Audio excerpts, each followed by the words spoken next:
This video is for business leaders who want a super simple way to measure productivity efficiently. Do you ever feel like measuring all that matters is getting in the way of doing all that matters? It is, but it doesn't have to. Watch to the end for a recommended video on merging measurement and mindset. Every time we fill out a document, unless you're a documenting clerk, you're not really doing your job. You're doing bureaucracy. So Peter Drucker said, what gets measured gets managed. And while that's true, what could you be doing with that same time instead of if you neither measured or managed? That is, instead of doing documents, instead of measuring stuff, instead of documenting what you measure, and you should if it's absolutely necessary. But if it's not necessary, it really gets in the way of actually doing the productive work for which you were hired. So both activities are fundamentally useless unless they contribute something to making you and your company more productive, successful, or profitable. I love the way Jim Collins said this. He says, the purpose of bureaucracy is to compensate for incompetence. I totally agree with this. If you are doing competent work, if you have systems set up that work well, then you don't have to spend all your time doing bureaucratic bullshit, which I suspect nobody likes any more than I do. So unless there's really a good reason to engage in that bureaucracy, simply don't do it. It's a waste of your time. And if you must measure, it need not be numerical. That's essentially the essence of this episode, and that is that you can measure something without making it numerical, or at the very least, without making it numerical at the time you measure it. Now, that might seem counterintuitive, and I'm a science guy. It took me a long time to come to this, and thank you, Daniel Kahneman, for helping me realize this. Contrast and comparison align better with the way your brain works and evolved, and with minimizing measurement time. That's the thing that's going on here. So our brains are much better at comparing two things to one another than assigning arbitrary numbers to something, much more accurate at this kind of thing. And so when you can use contrast and comparison, contrast and or comparison to measure something in a qualitative way rather than a quantitative way, that quantification, if it needs to be done at all, can oftentimes be done later. And the advantage of this is that it keeps you progressing. It keeps you moving forward with doing productive stuff rather than getting bogged down in bureaucratic bullshit, which is not really your work anyway. That's just you recording the work you're doing. So to maximize your productive time, if you don't need to make that measurement numerical at that moment, don't make it numerical. Motivation doesn't come from doing documents. Motivation comes from progress and momentum with productive work, not bureaucratic paperwork.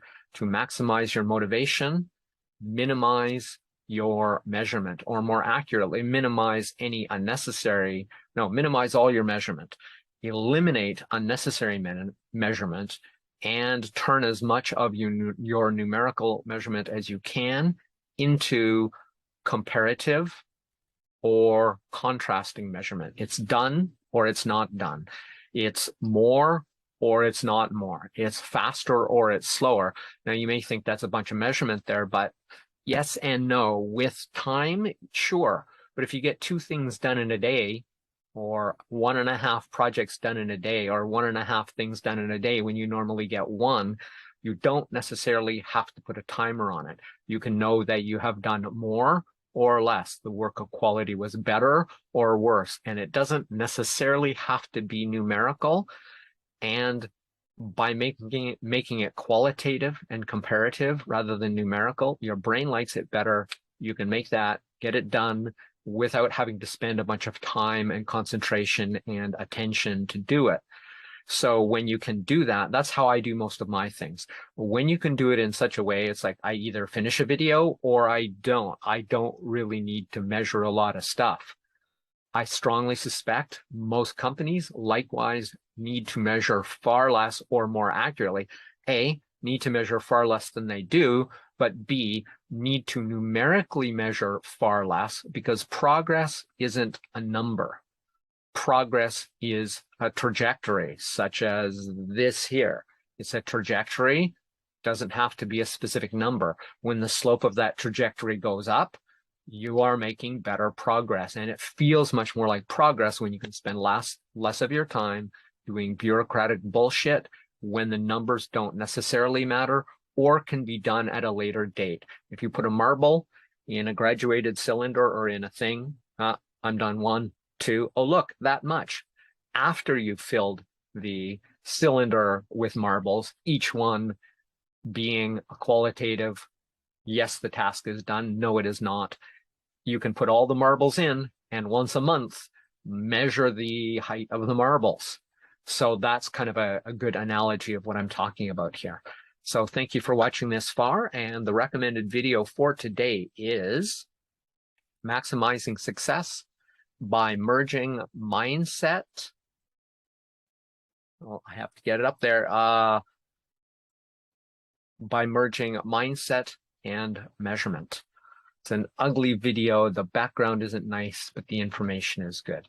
So please share this video with anyone who hates doing needless bureaucratic bullshit and paperwork, of which there are many. Let's see if we can minimize unnecessary measurement or eliminate unnecessary measurement, minimize measurement time so we can stay in our productive zone, which is good psychologically in terms of, I felt like I got a lot done today. I honestly don't know anybody who says, you know what, I feel really good. I did 80 pieces of paperwork today, or I filled out 80 documents. For the most part, that is not motivating to you or your workforce. And all the time they're doing that, they are not doing their real job. So that's it for Crush It Club 272, Compare and Contrast. Productivity by comparison. My name is Tim B. Green. Bye for now.